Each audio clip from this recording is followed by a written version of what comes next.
하나님의 말씀은 데살로니가 후서 3장 1절에서 18절입니다. 데살로니가 전후서 마지막 시간입니다. 데살로니가 후서 3장 1절 끝으로 형제들아 너희는 우리를 위하여 기도하기를 주의 말씀이 너희 가운데서와 같이 퍼져나가 영광스럽게 되고 또한 우리를 부당하고 악한 사람들에게서 건지시옵소서 하라. 믿음은 모든 사람의 것이 아니니라. 주는 미쁘사 너희를 굳건하게 하시고 악한 자에게서 지키시리라. 너희에 대하여는 우리가 명한 것을 너희가 행하고 또 행할 줄을 우리가 주 안에서 확신하노니 주께서 너희 마음을 인도하여 하나님의 사랑과 그리스도의 인내에 들어가게 하시기를 원하노라. 형제들아 우리 주 예수 그리스도의 이름으로 너희를 명하노니 게으르게 행하고 우리에게서 받은 전통대로 행하지 아니하는 모든 형제에게서 떠나라. 어떻게 우리를 본받아야 할지를 너희가 스스로 아나니 우리가 너희 가운데서 무질서하게 행하지 아니하며 누구에게서든지 음식을 값없이 먹지 않고 오직 수고하고 애써 죄로 일하면 너희 아무에게도 배를 끼치지 아니하려 함이니 우리에게 권리가 없는 것이 아니요 오직 스스로 너희에게 본을 보여 우리를 본받게 하려 함이니라. 우리가 너희와 함께 있을 때에도 너희에게 명하기를 누구든지 일하기 싫어하거든 먹지도 말게 하라 하였더니 우리가 들은즉 너희 가운데 게으르게 행하여 도무지 일하지 아니하고 일을 만들기만 하는 자들이 있다 하니 이런 자들에게 우리가 명하고 주 예수 그리스도 안에서 권하기를 조용히 일하여 자기 양식을 먹으라 하노니 형제들아 너희는 선을 행하다가 낙심하지 말라. 누가 이 편지에 한 우리 말을 순종하지 아니하거든 그 사람을 지목하여 사귀지 말고 그로 하여금 부끄럽게 하라. 그러나 원수와 같이 생각하지 말고 형제같이 권면하라. 평강의 주께서 친히 때마다 일마다 너에게 평강을 주시고 주께서 너희 모든 사람과 함께 하시기를 원하노라. 나 바울은 친필로 문안하노니 이는 편지마다 표시로서 이렇게 서노라. 우리 주 예수 그리스도의 은혜가 너희 무리에게 있을지어다. 오 하나님 아버지 은혜를 감사합니다. 웬 은혜와 웬 사랑과 웬 복을 이렇게 부어주십니까?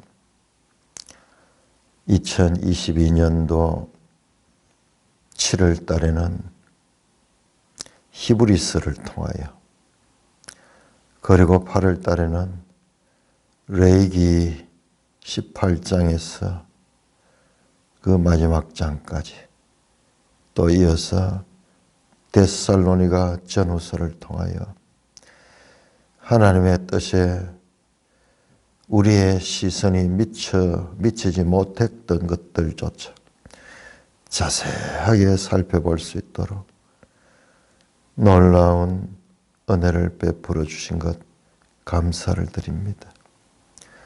저 주님의 창조에 관한 지식과 인간들의 타락에 관한 지식과 그 인간들을 다시 구원하시고 뿐만 아니라 새 창조를 하시는 그 하나님의 구원의 경륜 가운데 예수 그리스도의 부활의 사건과 그리고 예수 그리스도의 장차올 재림의 사건들이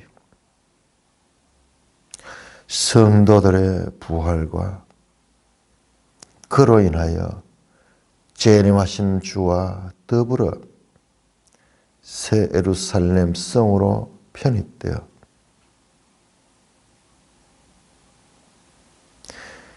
죄의 오염이 없고 영원하며 온전한 하나님의 의가 실현되는 새하늘 새 땅에 펼쳐지는 시온산 새 예루살렘 성에 그 영광스러운 나라에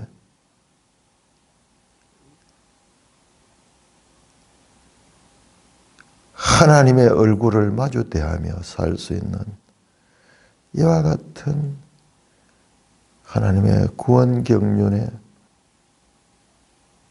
모든 것들을 자세히 보여주시니 감사를 드립니다.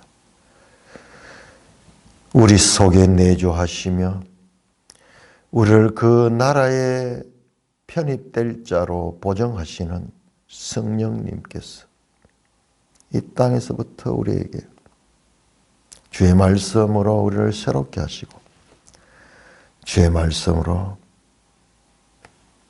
살아갈 수 있도록 인도하여 주시옵소서. 예수님 이름으로 감사하며 기도드리옵나이다. 아멘. 참 데살로니가 전후서는 주님의 재림하실 때 파루시아 강림에 관한 말씀들이 전후서를 통해서 이렇게 많이 나왔죠. 가장 많이 나옵니다.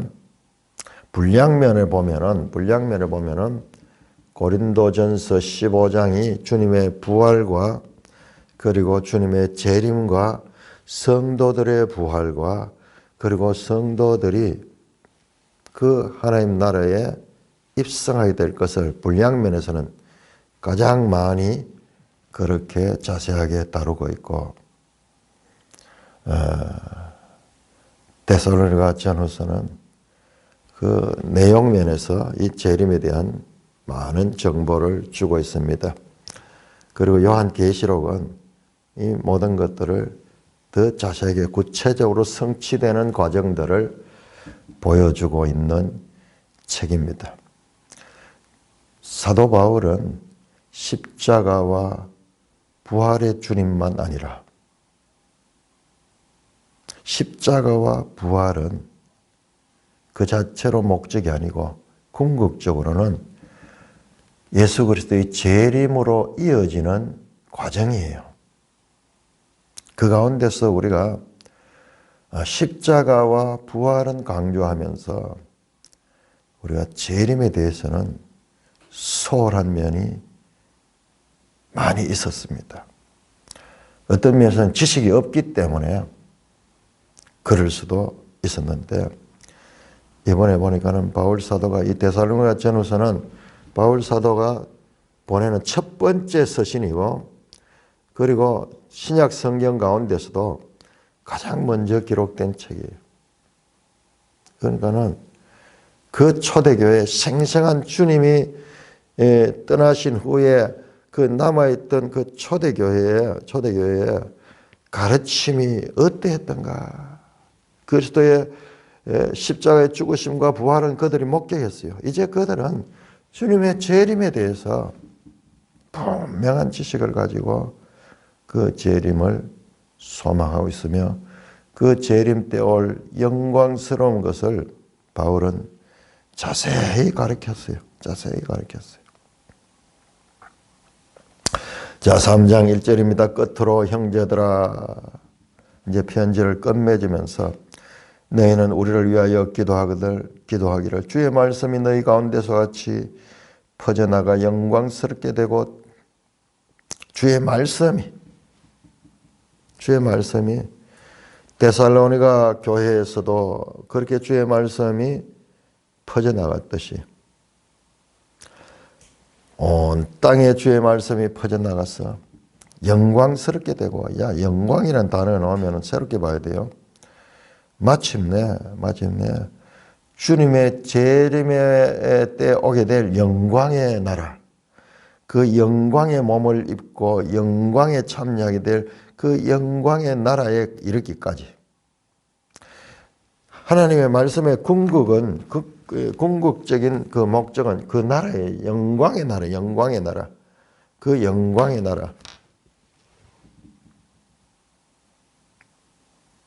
이미 시작되었지만 아직 완성되지 않았던 그 영광의 나라, 새 예루살렘 성, 하나님의 도성, 죄가 없고 의인들이 있고 그리고 장자들의 모임인 교회가 들어가게 되는 성부 하나님과 천군 천사와 예수 그리스도와 더불어 의인들의 영과 교회가 함께 살 수 있는 그와 같은 곳이에요.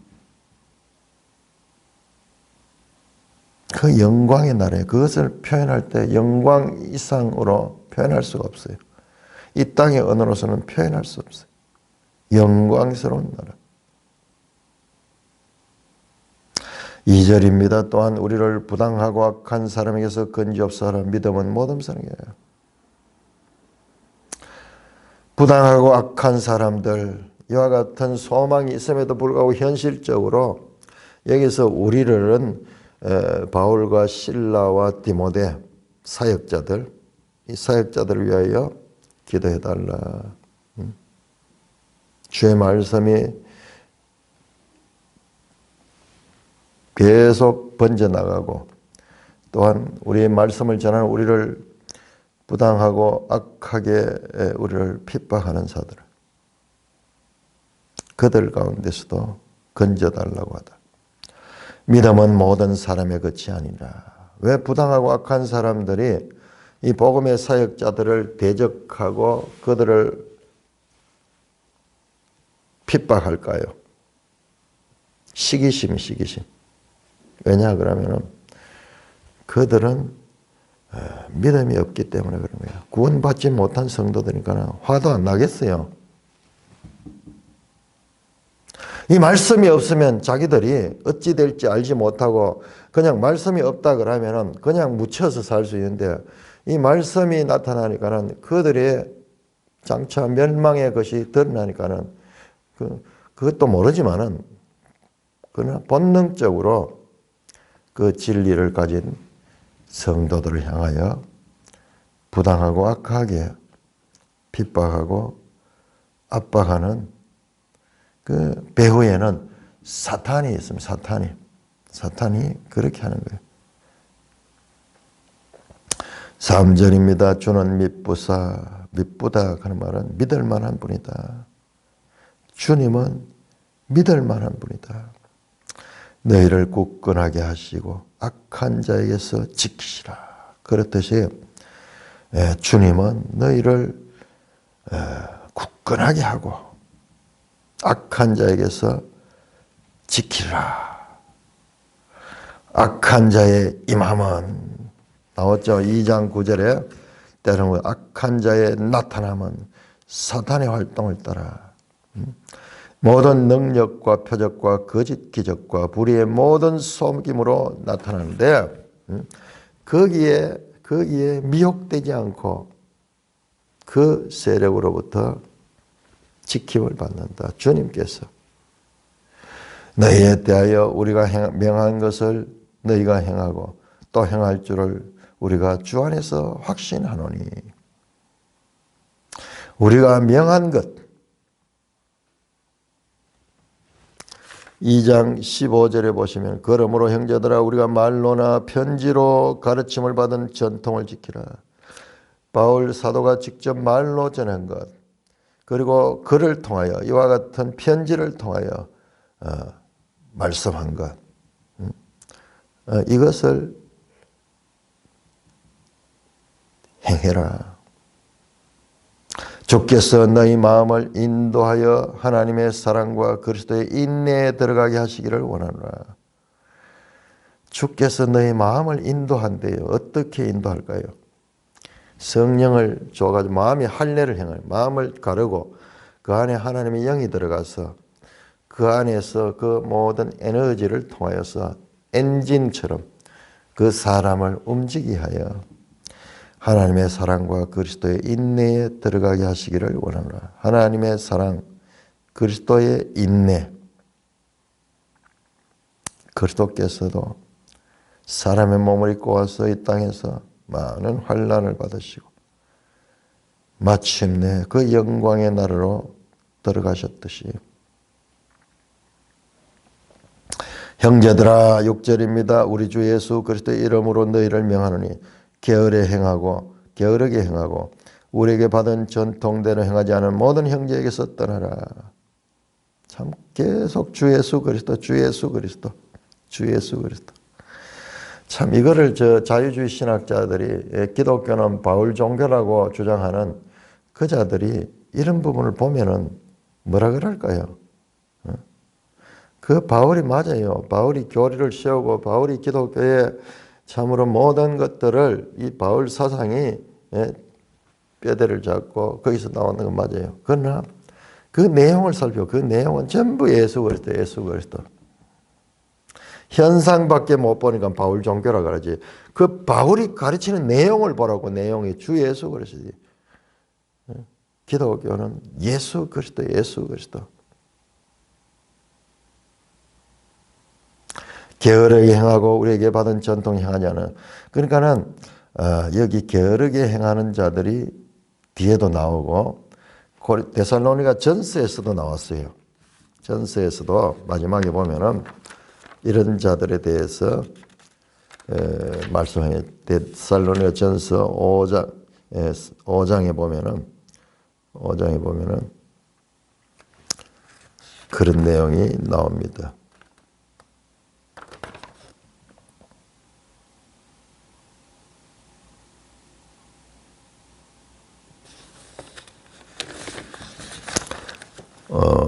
게으르게 행하는 자들에 대한 이야기는. 그러니까는 이제 재림이 온다 그러니까는 굳이 우리가 아독바독 살 필요가 있겠나? 그런 자들에게서 떠나라 말이에요. 우리에게 받은 전통대로 행하지 않은. 어제도 말씀드렸지만은 이게 이제 2장 15절에 나왔죠. 전통, 새로운 전통이 세워졌어. 예수 그리스도에 기초한 바울의 가르침의 전통을 따른 것이 교회예요. 우리에게서 받은 전통대로 전해줬는 거예요. 바울은 어디서 받았느냐? 예수 그리스도로 받았어. 그것을 다시 바울은 교회에 전해줘서 그 교회는 그 다음 교회로 전해지고, 여러분 1세기 교회와 오늘날 20세기 이 교회가 가르침에 있어가지고 구원의 긍휼의 가르침에 동일해요. 동일합니다. 1세기 성도들은 성경도 없었는데 어떻게 동일할까요? 자세히 보면요, 바울의 가르침이 딱 가지고 있었어요. 지금 여기 나오잖아요. 우리에게 받은 전통하는 이게 있어요. 그래서 그것을 가지고 믿는 거예요. 그것을 가지고 믿는. 이것이 나중에는 이제 성경이 기록되면서 이 말씀 속에 기록되어 있는 거예요. 그 전에는 구전을 통해서 서로 회람되면서 동일한 신앙을 고백하고 있었고, 사도신경 같은 신앙 고백서를 통해서 우리의 신앙의 본질적이고 핵심적인 그런 이 교리들은 동일해요. 그 핵심이 동일한. 그게 동일하니까는 같은 하나님의 교회가 되는 거예요.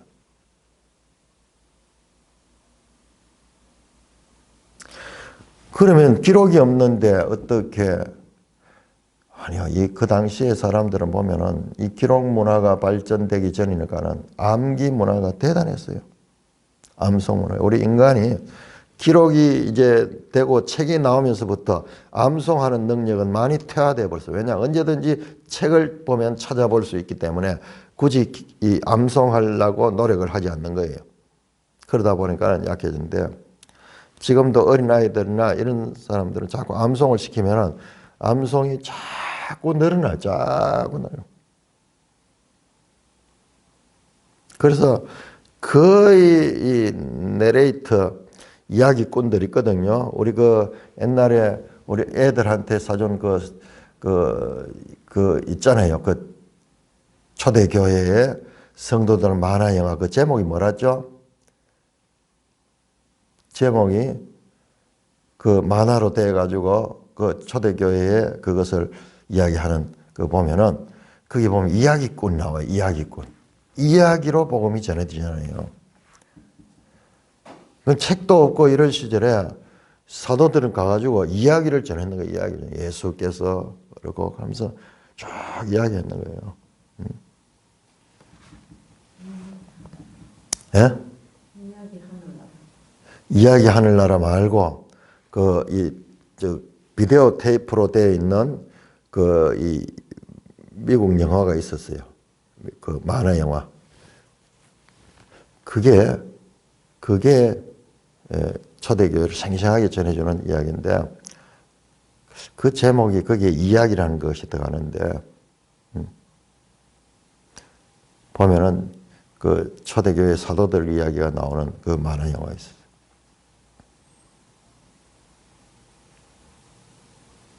이곳저곳 다니면서 예수 이야기를 전해주는 그 내레이터, 그 초대교회 그런 식으로 복음을 전해서 무슨 첫째 교리가 어떠고 저떠고 이런 거로는 그 당시는 통하지 않아요. 그 이야기를 통해 가지고 그 속에 복음이 담겨 있습니다. 우리에게 받은 전통대로 행하지 않은 모든 형제들 이제 새로운 전통이 생기는 거예요. 자, 이제는 전통이 필요 없는 것이 아니라 새 전통 위에 예수 그리스도 위에. 유대인들은 전통 지키는 게 유명하거든요. 그런데 꼭 구약 성경만이 아니에요. 그 탈무드 같은 거 이런 거 있어요. 이런 거에 대하고 구약 성경 이외에도 그들의 전통의 책들이 많이 있어요. 철저하게 지키는 거예요. 그래서 지금도 안식일을 그렇게 지키고 할례를 지키고 그들 나름대로의 전통을 가지고 있습니다. 복장도 보면 다르죠. 머리에 뚜껑 같은 거 쓰고 이런 거 성경에 나오는 이야기 아니에요. 그들 나름대로의 조상들의 유전들이 구약 성경 이외에도 많이 있어요. 어떤 면에서 그게 더 강조돼요. 그런 것들이 조상들의 전통. 우리가 보세요. 우리도 지금 이 제사 지내는 사람들은 조상들의 전통을 따라 지내잖아요. 그냥 지금도 따라 하고 있잖아요. 어떻게 그 내용은 몰라요. 그냥 형식 무슨 절을 몇 번 하고 그다음에 음식은 어떤 음식을 어느 위치에 차리고 이러면서 의식이 그대로 전통으로 이어지고 있잖아요. 좀 양반들은 복장까지도요. 지금도 이렇게 제사 지낼 때 전통적인 복장을 입고 머리에 두건을 쓰고 그렇게 하는 거 보잖아요.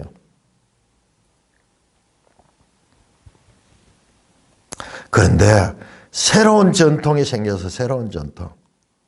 어제도 말씀드렸지만 이 파라도시스 하는 거거든요. 우리가 성경에서 전통 그러면 다 나쁜 거로 봤는데 아니에요. 여기 새로 발견했어요. 전통이란 단어는 다 조상의 유전, 이 장로들의 유전, 사람의 계명 이런 거로 주로 예수님께서 많이 그건 이제 옛 전통에 대해서고 바울은 이제 새 전통을 말해요. 새 전통. 옛 언약과 새 언약과의 관계처럼 새로운 전통을 따라 행하라. 이건 내 이번에 처음 봤어. 우리에게 받은 전통대로. 이제 앞으로는 이 전통 위에 교회가 세워지는 거예요. 이 전통 위에. 그래서 같은 교회가 되는 거예요. 1000년 전이나 2000년 전이나 이 전통 가운데서 이 가르침 가운데서 우리도 지금 이렇게 책을 가지고 열심히 공부하는 것도 바로 1세기의 그 전통과 우리가 일치하도록 하는 거예요. 이게 없으면은 하나님의 교회가 될 수가 없어. 모인다고 해가 교회가 아니에요. 이 진리 가운데서 그러니까 우리에게 받은 전통대로 행하지 않은 모든 형제에게서 떠나라. 부지런히 일하고 7절 어떻게 우리를 본봐야 할지를 너희가 스스로 아나니. 데살로니가 전서 1장을 시작을 하면서 바울이 모범을 보이는 거, 자기가 권위가 있지만은 스스로 일해가지고 자비량해서 돈을 벌여서 자기 생활을 하면서 교회를 섬겼던 그 이야기를 하는 거예요. 내가 그렇게 행했지 않느냐, 자신 있게. 우리를 어떻게 본받아야 할지를 너희가 스스로 하니 우리가 너희 가운데 무질서하게 행하지 아니하며 누구에게든지 음식을 값없이 먹지 아니하고 오직 수고하고 애써 주야로 일하면 너희 아무에게도 폐를 끼치지 아니하며 우리에게 권리가 없는 것이 아니요. 데살로니가전서 2장 7절에서 말하면 우리 권리가 있다. 그렇지만은 이 권리를 내가 스스로 포기하고 오직 스스로 너에게 본을 보여 우리를 본받게 삶을 통해서 이것도 교육이었어요. 자기 일 열심히 하라.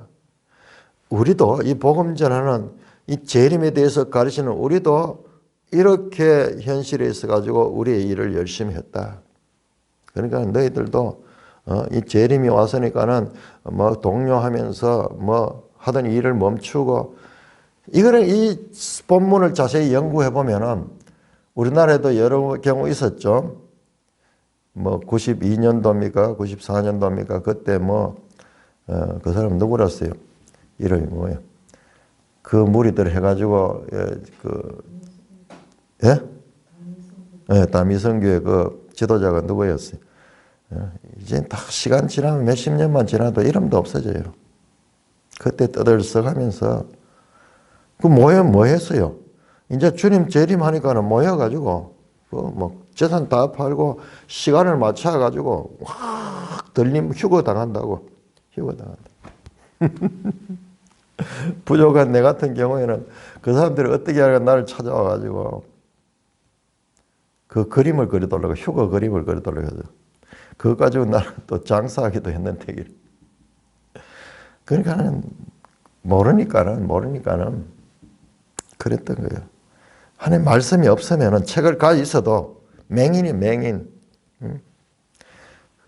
안식교 60년대요. 지금 왜 안식교인들이 시골에 많이 들어가 있냐 하면 그때 주님 재림한다고. 그래가지고 이제 들어가가지고 산 속으로 들어가가지고 그렇게 정반대잖아요, 가르침이. 뭐예요? 지극히 현실적으로 열심히 게으르지 말고 열심히 일을 해라. 예수님께서도 주님의 재림의 때를 말하면서 어떤 사람은 밭에서 일하다가 어떤 사람은 맷돌을 돌리다가 들림을 받게 될 것이다. 그게 뭐예요? 전부 다 삶의 현장이잖아요. 삶의 현장. 다 접어놓고 이제 가서 흰 옷 입고 그거 기다린다고 그게 뭐예요? 그게 어디에 그런 이야기 나와요? 그런 거는 어디 천도교에서 나오는 그런 사상일 거예요. 과거 동학 때 나오던 그런 것들하고 막 짬뽕이 돼가지고 그렇게 되죠. 10절입니다. 우리가 너희와 함께 있을 때도 너희에게 명하여 누구든지 일하기 싫어하거든 먹지로 말라 하였더니 그때도 그렇게 가르쳤다는 거예요. 우리가 들은즉 너희 가운데 게으르고 행하여 도무지 일하지 않은 자들을 안 하고 일을 만들기만 하는 자들이 있다니. 그러니까 지금 이 두 번째 편지를 쓰는 목적은 바로 이 사람들이에요. 이 사람들. 이게 핵심을 드러내는 거예요. 이런 자들께 우리가 명하고 주 예수 그리스도의 안에서 권하기를 조용히 일하고 자기 양식을 먹으라 하노라. 이거예요. 노골적으로 번역했는 거 볼까요? 군소리 말고 자기 일을 해서 양식을 먹으라. 내가 너희 앞에 본을 보였던 것처럼 군소리 하지 말고 딴소리 하지 말고 부지런히 자기 일을 해서 자기 양식을 먹어라. 교회에 폐를 끼치지 말고. 핵심이 여기 있어요. 이런 자들이 데살로니가 교회 안에 주님이 재림이 오니까는 막 이렇게 하면서 교회를 혼란스럽게 하는 자들이 있어요. 재림이 오면 오는 거지. 재림이 오는 것은 우리가 여기서 말씀대로 하나님의 우리의 삶을 잘 살아내면 그들은 그 나라에 들어간 거지. 시간을 맞춰가지고 기다리고 그런 이야기 어디 있어요? 그건 반성경적이잖아요. 날짜 계산해가지고. 무슨 날짜 계산을 그렇게 많이 하는지 몰라요. 1884년에 온다고 해가지고 안 오니까는 또 거기서 또 뭉개가지고 그 1960년대는 또 한국에서는 왜 또 그런 일이 나오는 거 몰라요. 안식교도 성경을 되게 강조하는 데인데 그러나 알고 보면은 성경 아무것도 몰라요. 그저 다니엘서 계시록 그거밖에 몰라요.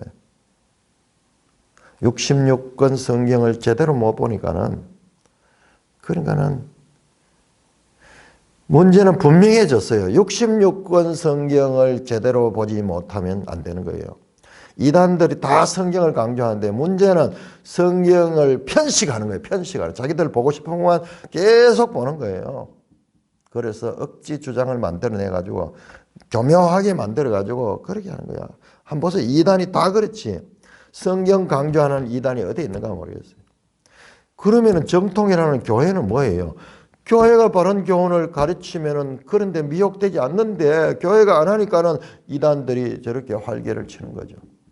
이단들이 봤을 때요. 그냥 뭐 교회가 크다하고 뭐 말씀을 제대로 안 가르치는 교회를 보면 자기들 밥이에요. 야, 여기 밥 있다. 여기 진짜 우리 서식하기 좋은 곳이다. 그 사람들 알아요. 다 분석하는 거예요. 제대로 된 교회는 처음에 찔러보고 이렇게 딱 보면 딱 알면 팅이 나가요. 신천지가 우리 교회도 얼마나 많이 왔어요. 처음부터. 이제 새로 개척하는 교회니까는.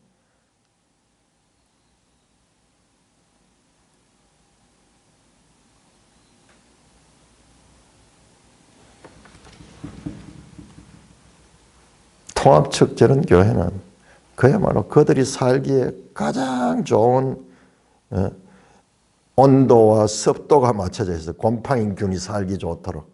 그렇게 돼요. 모여있죠. 집단으로 모여있으니까. 그저 추수해온다. 추수해온다.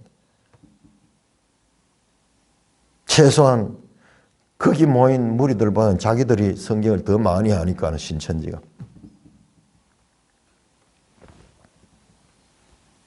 형제들아 너희는 선을 행하다 낙심하지 말라. 누가 이 편지 우리 말을 순종하지 않으면 그 사람을 집어가고 사귀지 말고 그러나 원수같이 생각 말고 형제같이 권면하라. 참 그 초대교회 성도들에 대한 그런 태도. 자, 진리에서 멀어진 것들은 경계를 해라. 경계를 해라.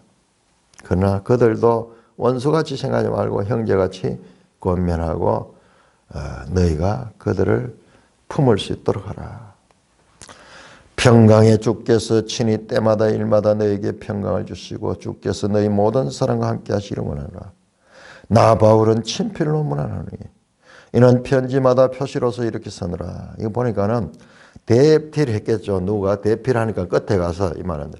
여기도 바울이 한 글자 써 있는 거예요. 사인거치 이렇게. 이게 내 편지다. 바울의 편지다. 내가 편지마다 표시로 이렇게 쓴다. 여러분 이거 위조되면 어떻게 되겠어요? 이게 위조되어 버리면은 오늘까지 우리가 위조 문서를 보게 돼요.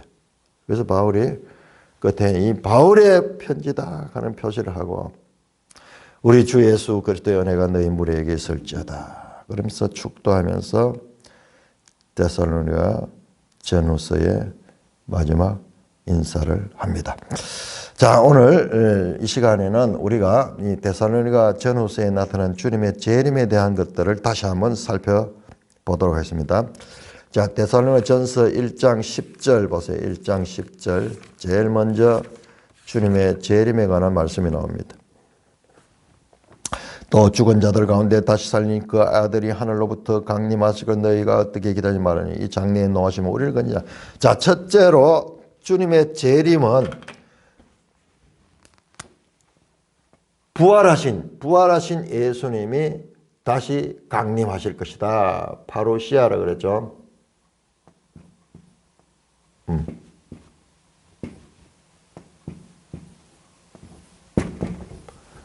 파루시아. 주님이 다시 오신데 그 부활하신 그 예수님께서 하늘로부터 강림한다. 이 시간과 때는 모르지만은 이 당시에 바울 사도도 그렇게 생각했던 것 같아요. 임박하다. 이 일이 임박하게 일어났다. 우리 당대에 일어날 것이다. 자, 3장 13절 한번 보세요. 3장 13절. 자, 여기에서 이 정보를 줍니다.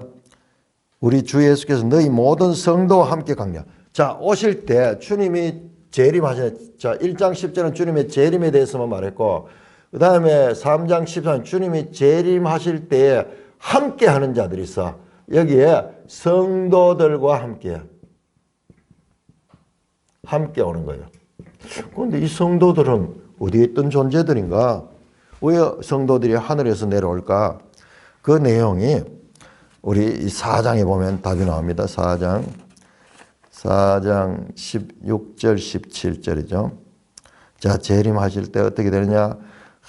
천사장 하나님 이 주께서 호령과 천사장의 소리와 하나님 나팔 소리 더불어 친히 하늘에서 강림할 때 이 성도들이 누구냐 하면 죽은 자들, 주 안에서 죽은 자들이 부활해 가지고 변화된 몸을 입게 돼요. 자, 변화된 몸을 입는다 하는 말은 여기 안 나와요. 고린도전서 15장에 나오는 거예요. 다 순서가 딱 맞게 들어있어요. 그 다음에 살아있는 자가 있다면 살아있는 자들도 변화돼요.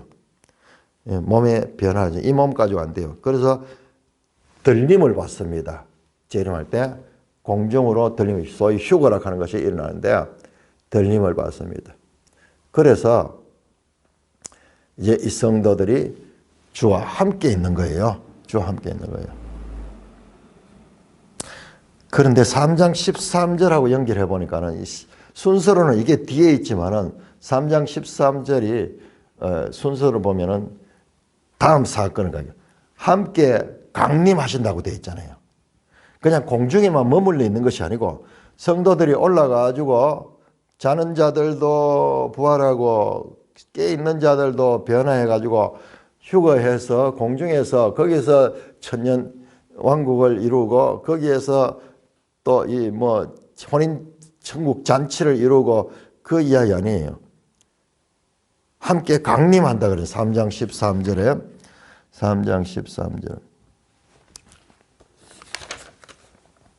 그의 모든 성도들과 함께 강림하실 때에 자 여기에는 자 공중에 올라가서 그들과 함께 구름 속으로 공중에서 영접한다 그 이야기만 나와 있어요. 그 이야기 나오죠. 자 일단 이제는 여기 성도들과 함께 이 성도들은 죽은 자들 살아있는 자들 포함이 됩니다. 자 그래서 이 정보들이 점점 더 풍성해집니다. 그 다음에 데살로니가 후서 한번 볼까요? 데살로니가 후서 1장 7절 보세요. 1장 7절. 환난을 받는 너희가 우리에게 안식으로 갚으신 것이 아니라 하나님의 공이시니 주 예수께서 자기의 능력의 천사들과 함께 하늘로부터 불고 갔는데 성도들만 함께뿐만 아니라 천사들과 함께.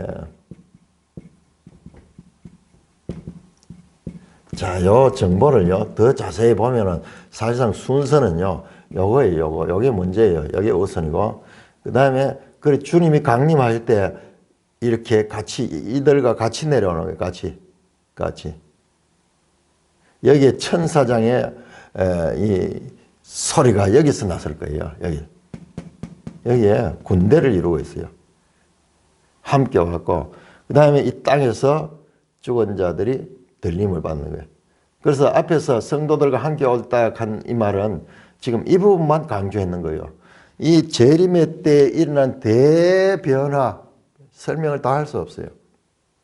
그래서 이렇게 지금 말씀하고 있습니다. 천사들과 함께 이거 이제 확인되는 게 요한 계시록을 보면은 그렇게 나와요.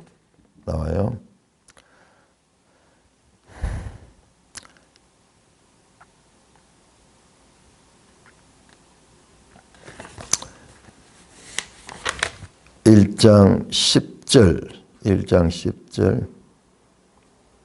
그날에 그가 강림하서 그의 성도들에게 영광을 받으시고 믿는 자들에게 놀랍게 여김을 받으시다. 강림하였을 때 성도들에게 영광을 받고 성도들도 영광을 받고 이 성도들이 주님을 영광스럽게 할 것이죠. 믿는 자들에게 놀랍게 여김을 받아. 이 날에 너무나 놀라운 일들이 일어나게 됩니다. 그리고 데살로니가후서 2장 17절에서 우리가 어제 봤듯이 이때는 재림 전에 일어날 두 가지 사건. 첫째 배교.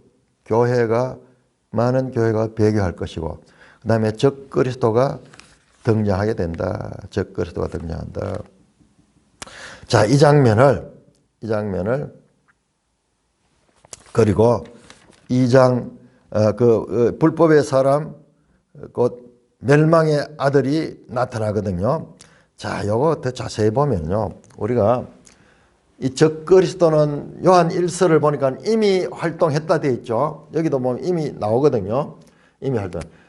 적그리스도들이 있어. 복수입니다. 하며 1세기 사도 요한 때 초대교회 때 적그리스도들이 많이 이미 활동하고 있었어요. 이거 뭐냐면 그리스도를 대적하는 죄예요. 이 교회 안에서 나옵니다. 그리스도가 하나님의 아들이심을 부인한 자마다 적그리스도라 그렇게 이야기해요. 바른 진리에 가르치지 있지 않는 자들이에요. 그러니까 불법한 것들을 가리키면은 하나님의 대적자가 되는 거예요. 그런데 더 자세히 보면은 이들이 늘 복수로만 있는 게 아니라 마지막 때에요. 강력한 적그리스도 세력도 있어요. 이 멸망의 아들, 불법하여 사람 멸망의 아들이 나타나요. 여기 자세히 보면요. 자세히 보면은 그렇게 되어 있습니다. 그렇지만은 그가 와가지고요. 그가 엄청나게 능력으로 일할 거예요. 기적과 능력과 표적과 이런 걸 일하는데 두려워할 것 없으니까 이때가 적그리스도가 가장 맹활약을 할 때 이때는 아무도 이 세력에서 벗어나기 없을 정도로 맹활약할 때는 이때는 그의 심판의 때예요. 영혼은 마지막 발광이에요. 죽기 전에 마지막 발광이에요. 이때 끝이 나버려요. 적그리스도 세력들, 이 적그리스도 안에는 짐승이 있고 이게 적그리스도예요. 그 다음에 이 거짓 선지자 그리고 이 배후에는 사탄이 있어요. 이 요한계시록에 다 나와요. 요한계시록 13장 그리고 19장 20장 16장에도 짐승이 뭐냐? 왜 짐승이라고 표현했느냐? 자, 이게 보면은 다니엘서 7장에 보면은 이 짐승이 나옵니다. 4마리 짐승이 나오고. 그러니까 이 용어들이 다 성경적인 그와 같은 뿌리를 가지고 있어요. 악의 삼위일체예요. 삼위일체. 악의 삼위일체. 그 완전 그리스도를 모방하고 있잖아요. 악의 삼위일체가 나오는데, 자, 이게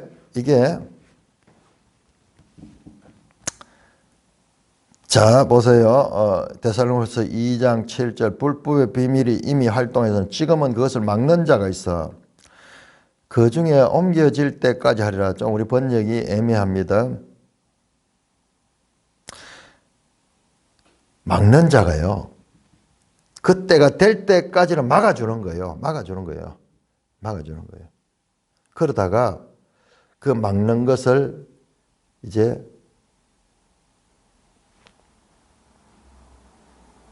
그만두실 때가 있어요. 그 맞는 걸 그만두면은 이게 이제 이때인 거예요. 맹활약을 하게 되는 거예요. 그러면 이때가 언제냐? 이때가 성경을 보면은 요한계시록 20장을 한번 보세요. 요한계시록 20장. 어제 우리 잠깐 그 내용이 나왔는데 한번 그 부분을 한번 보시면요. 요한계시록 먼저 19장을 보시고요. 참, 이 계시록도요, 18장에서 바벨론의 멸망이죠. 19장에서 바로, 이 짐승과 거짓 선지자가 멸망당합니다. 자, 19장 15절, 예수님이 재림 장면입니다. 재림 장면입니다. 16절에 보면 만왕의 왕이요 만주의 주라. 그리고 그 예수님이 오는데 14절 하늘에 있는 군대들이 같이 이동해. 바로 천사들이, 이 천사들이 함께 지금 오는 거예요. 그런데 여기에서는 계시록 19장의 성도들은 지금 보이지 않아요. 우리의 관심은 데살로니가에서 죽은 자들이 이 어떻게 되는가, 그게 관심이어서 거기에 대해서 설명을 하다 보니까 이게 강조되는데, 근데 재림의 장면을 보니까는 그리스도와 천군 천사들이 무장해서 전쟁을 하는 백마를 타고 천군 천사들이 무장을 해가지고 전쟁하러 내려오는 거예요. 전쟁하러 내려오는 거예요. 그래서 15절에 보니까는 그 입에서 예리한 검이 나오니 그것으로 만국을 치겠고 친히 그들을 철장으로 다스리며 또 친히 하나님이 전능하신 맹렬한 진노의 포도주를 밟겠고, 이게 이 그림이 포도를 수확해가지고 포도 틀에다 밟아가지고 지근지근 밟으면 거기 포도즙이 나오거든요. 거기 피같이 나오잖아요. 심판에 관한 그림은 항상 이렇게 나왔어요. 구약에도 그렇고 계시록 16장에도 14장에도 나오죠. 14장. 그러니까 우리가 지금 나중에 계시록 공부할 적에 하면 이런 부분들을 구약을 잘 알고 나머지 성경을 잘 알아야지 이게 풀어져요. 자, 보니까는요, 17절 천사가 말하네요. 한 천사가 태양 안에 서서 공중에 나는 새를 향하여 큰 음성을 했죠. 와서 하나님의 큰 잔치에 모여라. 뭐 하느냐? 왕들의 살과 장군들의 살과 장사들의 살과 말들과 그것을 탄 자들의 살과 자유인들이나 종들이나 작은 자나 큰 자나 그 모든 자의 살을 먹으라 하니, 이 그림이잖아요. 뭔 이야기냐? 이제 이 악의 세력들이 다 죽는 거예요. 전쟁터에서 죽듯이 죽으면 새들이 와서 그 시체를 뜯어먹는 거예요. 지금 하나님의 군대가 승리했다는 것을 간접으로 드러내는 그와 같은 표현이에요. 19절입니다. 또 내가 보매 짐승과 땅의 임금들과 그 군대들 모여 그 말탄 자와 그 군대와 더불어 전쟁을 일으키다가 재림하시는 예수 그리스도와 천군 천사들과 전쟁하는 거예요. 누가? 짐승과 땅의 임금들과 그 군대들. 그러니까 마지막 발악하는 이 세력이, 이 세력. 자, 그렇게 어떻게 되는가 보세요. 짐승이 잡히고 그 앞에서 표적을 행하는 거짓 선지자도 함께 잡혔으니, 거짓 선지자가 누구냐? 짐승의 표를 받고 그의 우상에 경배하며 표적으로 미혹하는 자들이야. 이 둘이 산채로 요한불못에 던져지잖아요. 이게 재림의 때예요. 재림의 때. 말탄 자의 입으로부터 나오는 금의 죽음에 그 나머지는 죽고 이 짐승과 미혹하는 자는 살아있네. 그러니까 여기에 따라다니는 자들은 다 그 말에 다 죽어버립니다. 새가 그들의 살로 배불리더라. 그림을 보여주는 거예요. 전쟁터에 과거에 전쟁이 나면 얼마나 처참해. 시체들이 절비하게 늘어져 있으면은 그 다음은 새들의 잔치의 때예요. 오늘날 우리는 지금 이걸 이해를 못하는 거예요. 과거에는 인류는 전쟁하면은 항상 전쟁 끝에는 그 피냄새를 맡고 새들이 와서 뜯어먹는 거예요. 전쟁 가운데 한 무리는 승리했을 거죠. 하나는 패배했을 것이죠. 새들이 잔치. 이게 에스겔서에 다 나오는 이야기예요. 에스겔서에. 자, 문제는 그 다음입니다. 또 내가 보매 천사가 무정의 열쇠와, 이제 지금은 이거 재림의 장면인데 이제 딴 장면이요. 내가 보매 장면이 바뀌는데 20장 1절 무증의 열쇠와 쇠사슬과 그 손에 가지고 하늘보다 천사가 오는데 첫째로 열쇠를 가지고 무증의 열쇠와 큰 쇠사슬을 그 손에 뭐 하겠어요? 쇠사슬을 가지고 뭐 하겠어요? 열쇠를 가지고 뭐 하겠어요? 보니 쇠사슬은 결박하는 거잖아요. 그 다음에 열쇠는 무슨 그 문을 열고 닫고 하는 거잖아요. 천사가 옵니다. 용을 잡았어요. 용을 잡으니 곧 에빼미오 마귀오 사탄이라 잡아서 1000년 동안 결박하여 무지경에 던져 잠그고 그 위에 임봉하여 1000년이 차도록 다시는 만국을 미혹하지 못하게 하였다. 그래서 와서 이 사탄을 갖다가 결박해가지고 그렇게 무지경에 잡아 잠가가지고 거기에 문을 닫아버렸어요. 문을 닫아서. 그러니까는 사탄이 하는 역할이 만국을 미혹하는데 미혹하지 못하고 있는 거예요. 자, 이 본문을 보통 이제 천년왕국이라고 하거든요. 1000년 동안, 그 다음에 보세요. 4절 보세요. 4절 보시면 또 내가 보자들을 보니, 이건 장면이 딴 장면이에요. 자, 19장, 20장 이 내용들을 순서로 보게 되는 해석이 있고, 그 다음에 순서가 아니고 장면, 각각 다른 장면으로 보는 해석이 있어요. 그 현대에 와서는 그 해석이 지금 유력합니다. 지금까지는 이제 이 내 19장이 끝나고 20장이 시작되고 이런데 그 장면이 아니잖아요. 내가 보면 지금 화면이 지금 딴 데를 비추고 있는 거예요. 딴 데를. 그 TV에 드라마 같은 거 보면은 늘 그렇잖아요. 드라마 한쪽 이야기 쭉 하다가 장면이 탁 바뀌면서 아침이 탁 되고 또 저 어디 섬이 있는 그런 장면이 나오면서 딴 이야기가 나오잖아요. 이 이야기 다음에 펼쳐지는 이야기로 보는 것이 아니라 다른 지금 장면을 보여주는 거예요. 이 계시록 보면 내가 보면 계속 나오는 거예요. 보자들을 보니 거기 앉은 자들이 심판하는 권세를 받았다. 이 사람들을 보니까 누구냐가 내가 보니 예수를 증언함과 하나님의 말씀 때문에 목뱀을 당한 자들의 영혼들과 또 짐승과 그의 우상에 경배하지 않고 이마에 손에 표를 받지 않은 자들, 끝까지 믿음을 지키고 진리의 말씀을 지킨 자들과 그 다음에 목배임을 받은 자들의 영혼. 이게 우리가 봤던 그 히브리서 12장에 그 이야기, 이상한 이야기 나와요. 12장에 교회가 있고 교회 말고 의인들의 영이 나와. 의인들의 영. 아마 그 무리들 같아요. 그 무리들 같아요. 순교당했던 그들이 그들과 더불어서 짐승과 우상에게 경배하지 않고 짐승이 하는 일이 뭐예요? 우리 봤잖아요. 어제 이 적그리스도 거짓 선지자들이 와서 불의의 것들, 하나님의 진리의 말씀을 사랑하지 않고 불의를 사랑해가지고 진리의 사랑을 받지 못해서 자기들이 스스로 멸망으로 가는 거예요. 이 교회 이야기입니다. 교회 이야기. 그런데 짐승과 그 이마에 손에 표를 받지 않은 자들, 이 자들은 예수 그리스도의 말씀으로서 그 믿음을 지킨 자들, 순교자들과 그 다음에 말씀을 끝까지 지킨 자들이 살아서 그리스도와 더불어 1000년 동안 왕노릇하니 이는 첫째 부활이라. 이는 첫째 부활. 이 첫째 부활이네요. 이게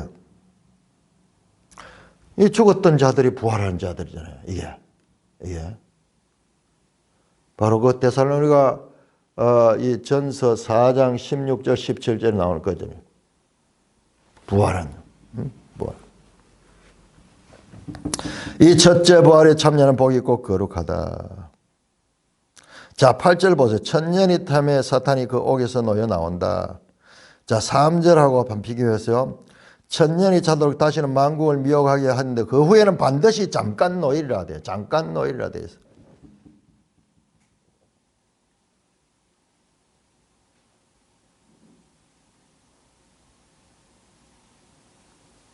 자, 그 말대로 7절에 1000년이 참이 사탄이 그 옥에서 나오는 거예요. 그런데 요 나오는 것은 잠깐이에요. 잠깐. 나와서 뭐 하는가 보세요.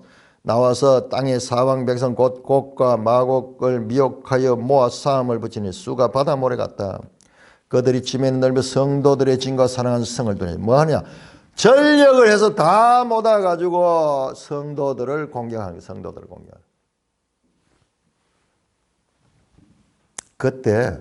그때 그들이 승리하는 것 같고 그들이 다 이기는 것 같지만은 하늘에서 불이 내려오고 그들을 다 태워버리고 미혹하는 마귀가 불과 요항못에 던지니 거기에 짐승과 거짓 선자도 있어 새도록 밤낮 괴로움받는다. 그 19장에 나왔던 그 짐승과 거짓 선자와 영이 함께 던져지는데 여기에 나오는 잠깐 놓인다 하는 말, 잠깐 놓인다 하는 말이 데살로니가 후서 2장 바로 이 부분이에요. 7절에 보니까는 불법의 비밀이 이미 활동하였으나 지금은 그것을 막는 자가 있어 그 중에서 옮겨질 때까지 하리라. 그때의 불법한 자가 언제? 옮겨질 때. 바로 이 때가 잠깐 놓일 때가 막는 자가 이제 손을 놔버린 거예요. 그러니까 그때 나오는 거예요. 그때. 그런데 언제? 잠깐 동안 놓여. 잠깐 동안. 이 기간은 잠깐이에요. 잠깐. 그 잠깐이 언제냐? 7절에서 이 10절에서 다 악의 세력들이 다 결집돼 가지고 이제 하나님의 성도들 교회를 이제 공격하려고 하는 그때가 놓일 때가 끝이에요. 많은 분들이 이 부분을 갖다가 이제 천년 왕국 시대 동안이라고 그렇게 이야기를 하면 천년 왕국이라는 그 주장을 하는데 이 천년이 참에 사탄이 그 어디서 놓였다. 그러면은 지금 이 데살로니가 말씀하고 안 맞아요. 그러니까 이게 그리고 사탄이 이 무저갱에 갇힌다는 것을 이제 사탄이 없는 세월. 그럼 지금은 사탄이 역사하고 있잖아요. 지금 교회 시대 사탄이 역사하고 있잖아요.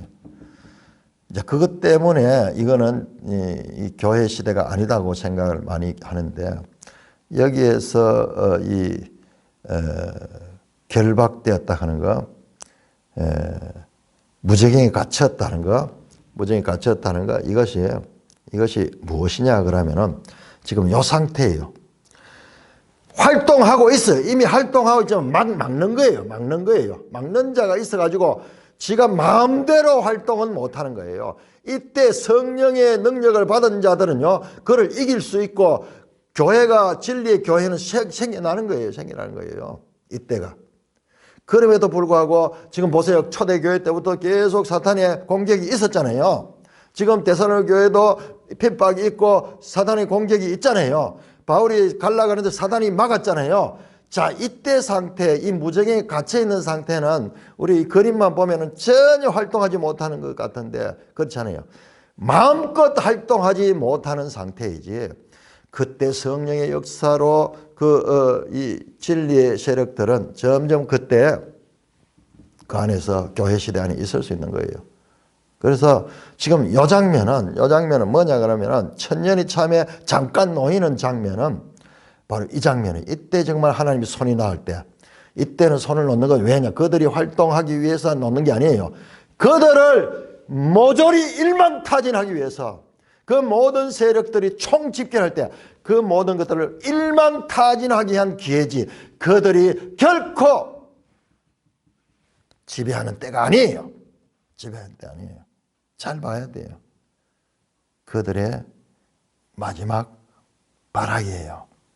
일망타진되어서 그야말로 이 땅에 짐승도 없고 거짓 선자도 없고 사탄도 없고 그와 따르던 모든 자들이 다 없어지는 때예요.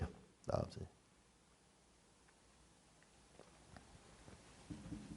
그래서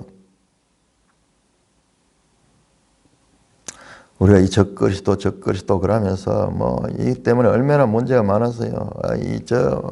최근에는 막 통합 유럽의 왕이 적그리스도가.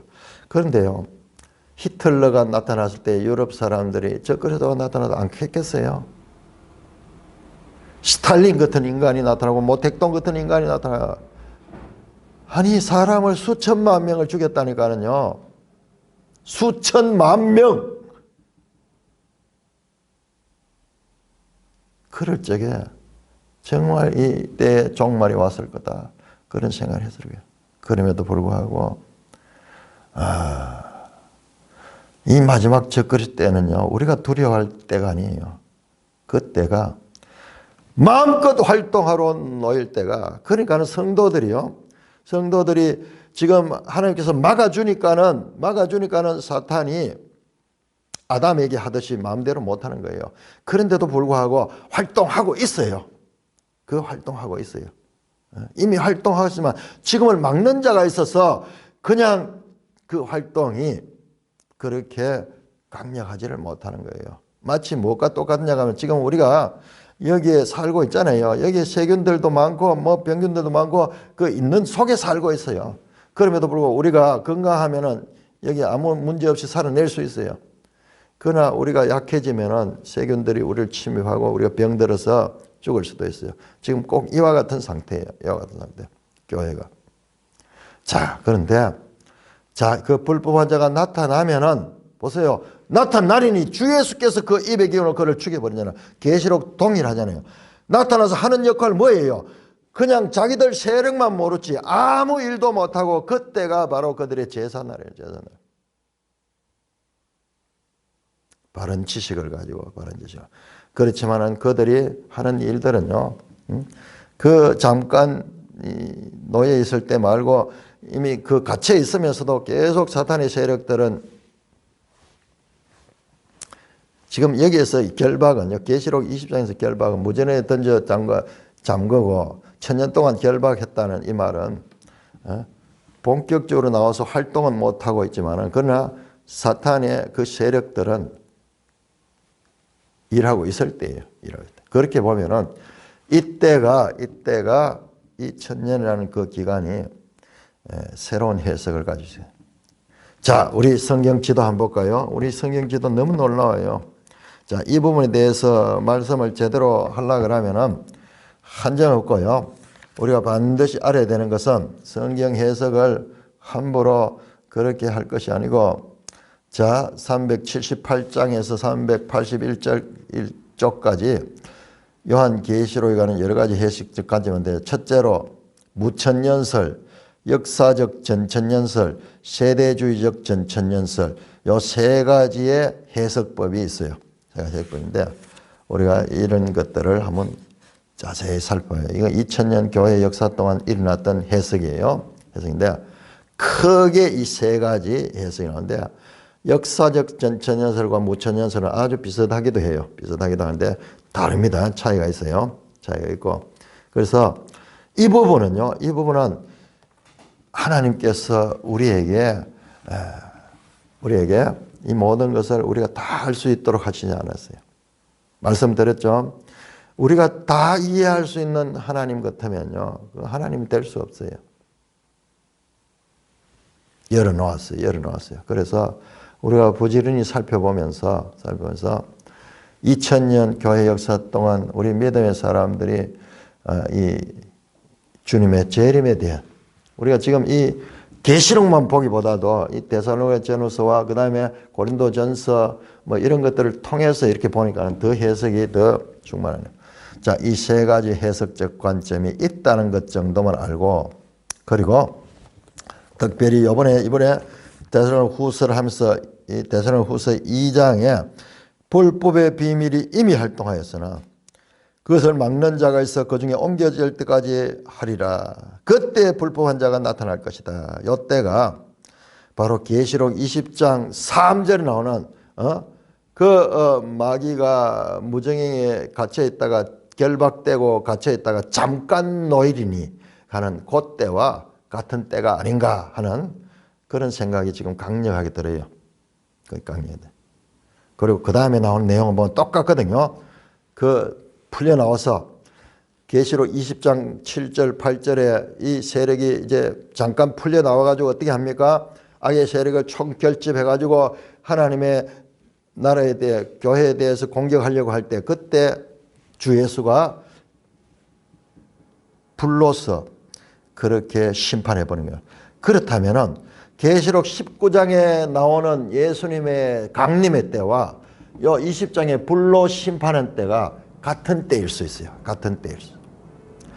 그리고 여기에 보면 19장에서 짐승과 거짓 선지자가 불못에 던지잖아요. 여기도 지금 마귀가 불못에 던지자가 이세의 같이 있는 거 나오잖아요. 같은 장면일 수 있어요. 같은 장면에서. 한번 그 부분에 대해서 좀 열린 마음을 가지고 이 데살로니가서와 연구를 하면서 그 부분은 아주 중요한 부분이에요.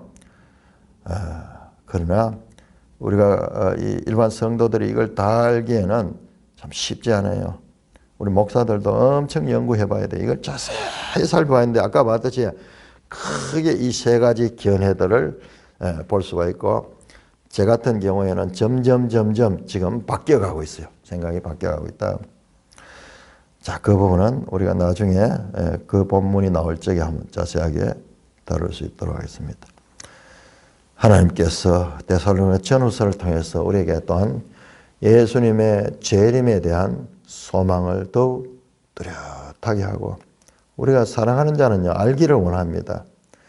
우리가 궁극적으로는 이 땅에서는 다 늙고 병들어 죽는 그와 같은 존재들이요. 정말 욕된 몸을 입고 있는 존재들. 그러나 우리는 이와 같은 재림에 대한 바른 소망을 가지고 있으면 죽어도 소망이 있는 거예요. 죽어도 소망이. 이게 바로 그리스도인의 복이고 그리스도인의 특권입니다. 우리가 하나님을 사랑한다면 이 특권을 알아야 되고 그리고 그 특권을 누릴 수 있어야 될 것입니다. 찬송가 180장